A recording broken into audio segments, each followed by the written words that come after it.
सरकार को हमेशा ही आम लोगों की भलाई के लिए जाना जाता है, लेकिन जब वही सरकार अपने फ़ायदे के लिए आम लोगों को अपने हिसाब से इस्तेमाल करे तो आम लोगों की पर्सनल लाइफ किस हद तक तबाह हो सकती है, यही हम आज की इस कहानी में जानेंगे। Warning, welcome to Horrorland. अगर आप पहली बार इस चैनल पर आए हैं तो चैनल को सब्सक्राइब करके जरूर जाना।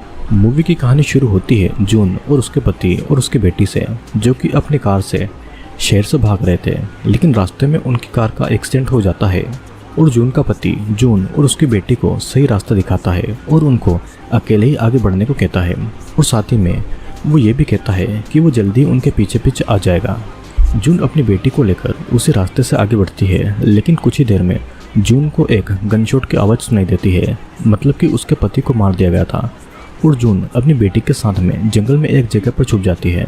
लेकिन वहाँ की आर्मी आकर जून से उसकी बेटी को छीन कर ले जाती है और जून को भी बेहोश करके कहीं दूसरी जगह पर ले जाया जाता है। अब कुछ दिन के बाद हम जून को देख पाते हैं, जो कि लाल कपड़े पहने एक अमीर आदमी फ्रेड के घर पर मेड बनी हुई थी, लेकिन जून का काम घर का काम करना नहीं था, उसको किसी और वजह से यहाँ पर लाया गया था, और ये बात मैं आपको आगे बताने वाला हूँ। फ्रेड की वाइफ सेरेना भी जून से कुछ सवाल पूछती है और उसे ये बता देती है कि अगर जून ने कोई भी गलती की तो उसे अथॉरिटीज़ के हवाले करके उसकी जगह पर किसी और मेड को रखा जाएगा। जून की भी वहाँ पर एक दोस्त बन जाती है, उसका नाम ग्लेनोवा था, लेकिन वे लोग ज़्यादा बात भी नहीं करते थे क्योंकि हर तरफ से अथॉरिटीज़ उन पर नजर रखती थी। वहाँ पर काम करने वाला एक लड़का जून से बात करना चाहता था, लेकिन काम के अलावा और कोई बात वहाँ पर नहीं अलाउड थी। अब मार्केट जाते समय वे दोनों एक गर्ल स्कूल से गुजरते हैं। जून वहाँ पर इसी उम्मीद से देखती है कि वहाँ पर कहीं पर उसे उसकी बेटी नज़र आ जाए।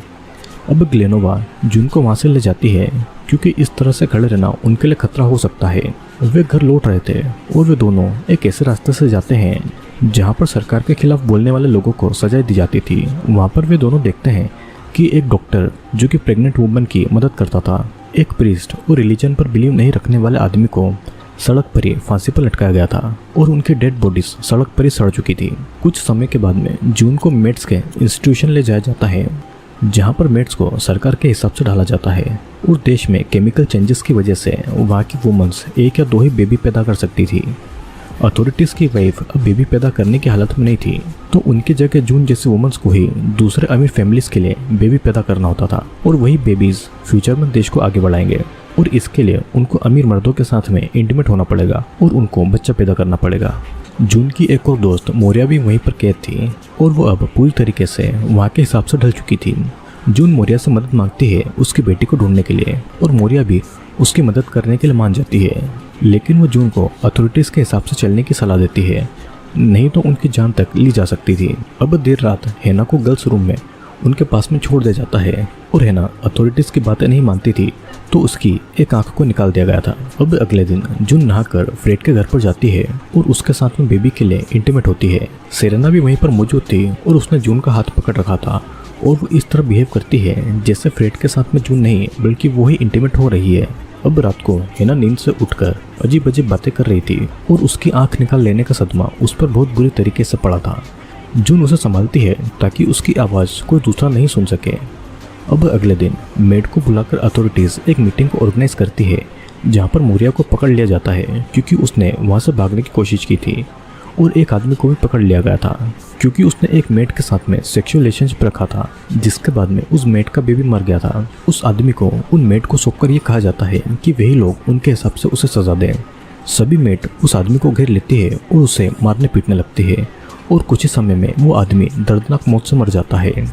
सीन कट होता है और यहाँ पर मार्केट जाते समय जून और ग्लेनोवा अपनी अपनी फैमिलीज के बारे में चुप चुप कर बातें कर रही थी।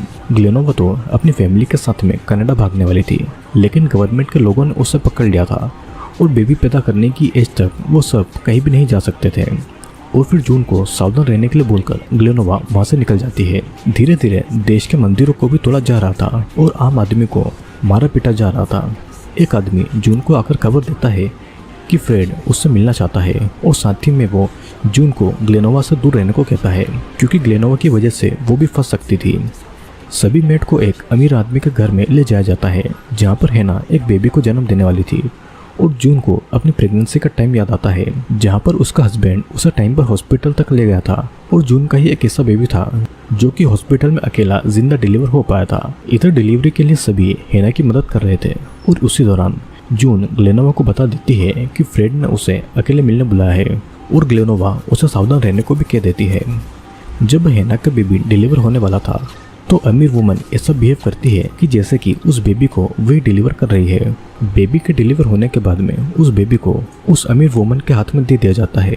हेना की बात को तो सभी लोग भूल गए थे और बस दूध पिलाने के लिए ही बेबी हेना के हाथ में दिया जाता है, जिस दौरान हेना अपने बेबी को जी भरकर देख लेती है क्योंकि उसे अब कभी भी बेबी को देख पाने की कोई भी उम्मीद नहीं थी। अब वापस जाते टाइम ग्लेनोवा जून को अमीर लोगों से सावधान रहने को कहती है क्योंकि वे लोग भरोसे के काबिल नहीं थे। और शाम को जून फ्रेड से मिलने जाती है। फ्रेड यहाँ पर जून से बहुत अच्छे से बातें कर रहा था और वो यहाँ पर जून के साथ में बोर्ड गेम खेलता है और उससे बातें करता है। वो उसे फिर से अपने घर पर उस गेम को खेलने के लिए इनवाइट भी करता है। अगले दिन जब ग्लेनोवा के साथ में जून मार्केट जाने के लिए निकलती है, वो ये नोटिस करती है कि ग्लेनोवा की जगह पर किसी और को इस काम के लिए रखा गया है। मतलब कि ग्लेनोवा को किसी बात के लिए सजा मिली थी जिस वजह से उसे गायब कर दिया गया था। जून की जो इकलौती अकेले दोस्त थी अब वो भी नहीं रही थी और ये सब अब जून को अकेले ही सहना होगा और अपने बेटे को पाने की उम्मीद में उसे ऐसे ही जीना होगा।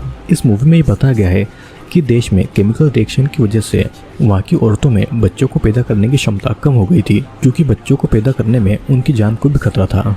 तो सरकार ने इसीलिए आम जनता की फैमिली को तबाह करके उन लोगों को अमीर लोगों के हवाले कर दिया जाता है ताकि वे उनके लिए बेबी पैदा करें। अमीर औरतें ऐसा बिहेव करती थी कि जैसे कि बेबी वही पैदा कर रही है और इस तरह वो माँ बनने की फीलिंग लेती थी, लेकिन जो असल में माँ थी उनका बेबी पर कोई भी हक नहीं था और माँ होकर भी वो माँ नहीं होती है। बच्चा पैदा करने के बाद और कोई गलती करने के बाद उन औरतों को गायब कर दिया जाता था, जैसे कि हेना और मोरिया को किया गया था।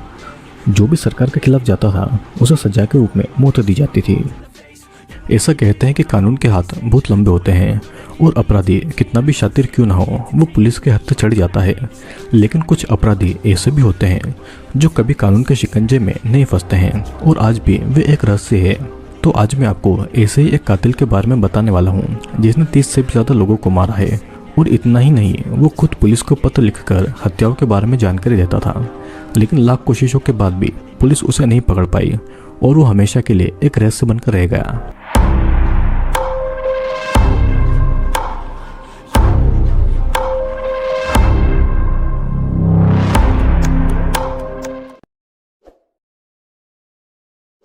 तो दोस्तों आई होप वीडियो आपको पसंद आएगा। वीडियो पसंद आया हो तो चैनल को लाइक और शेयर और सब्सक्राइब जरूर करें क्योंकि मैं जल्दी ही आपके लिए एक और इंटरेस्टिंग वीडियो लेकर आने वाला हूँ।